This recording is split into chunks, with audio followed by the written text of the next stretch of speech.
কোটা সংস্কার আন্দোলনে শিক্ষার্থীদের সঙ্গে একাত্মতা প্রকাশ করে সরব ছিলেন ঢাকা বিশ্ববিদ্যালয়ের আইন বিভাগের অধ্যাপক ডক্টর আসিফ নজরুল। ছাত্র জনতার গণ আন্দোলনের মুখে পদত্যাগ করে দেশ ছাড়েন শেখ হাসিনা। এরপর ছাত্ররা আস্থা রেখেছেন ডক্টর আসিফের প্রতি। অন্তর্বর্তীকালীন সরকারের আইন, বিচার ও সংসদ বিষয়ক মন্ত্রণালয়ের দায়িত্ব পেয়েছেন তিনি।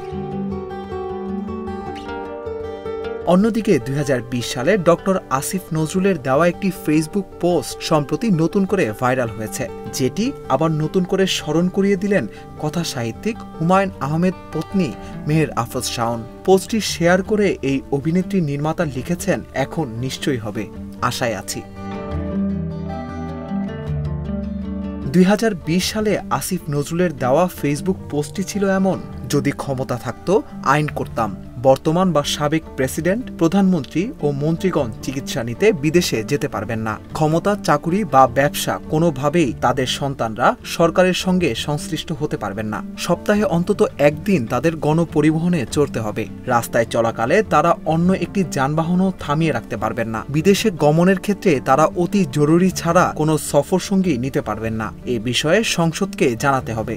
প্রোটিন, আয়রন ও ফাইবার সমৃদ্ধ প্রাণ টোস্টের আবেশে সবাই কাছে আসে। পোস্টে তিনি আরো লিখেছিলেন, জনগণের টাকায় কিছু উদ্বোধন বা জনগণকে সাহায্য করার ক্ষেত্রে তাদের নিজেদের নাম ব্যবহার সম্পূর্ণ নিষিদ্ধ হবে। তাদেরকে মহামান্য ও মাননীয় বলা নিষিদ্ধ হবে। তাদের ও তাদের পরিবারের দেশে বিদেশে সকল সম্পত্তি ও আয়ের বিবরণ জনগণকে জানাতে হবে। দুদকের একটি সম্পূর্ণ স্বাধীন ইউনিট শুধুমাত্র তাদের বিষয়ে নজর রাখবে। অন্যান্য ক্ষেত্রেও আরো বহু কিছু করতাম। যারা লুটেরা, চোর আর সন্ত্রাসী, তাদের জীবন নরক বানিয়ে ছাড়তাম। প্রসঙ্গত, আসিফ নজরুল ও শাওনের আরও একটি পরিচয় রয়েছে। সম্পর্কে শাওনের মেয়ে জামাই হচ্ছেন আসিফ। স্বামী হুমায়ুন আহমেদের প্রথম সংসারের তৃতীয় মেয়ে শিলা আহমেদের বর ডক্টর আসিফ নজরুল।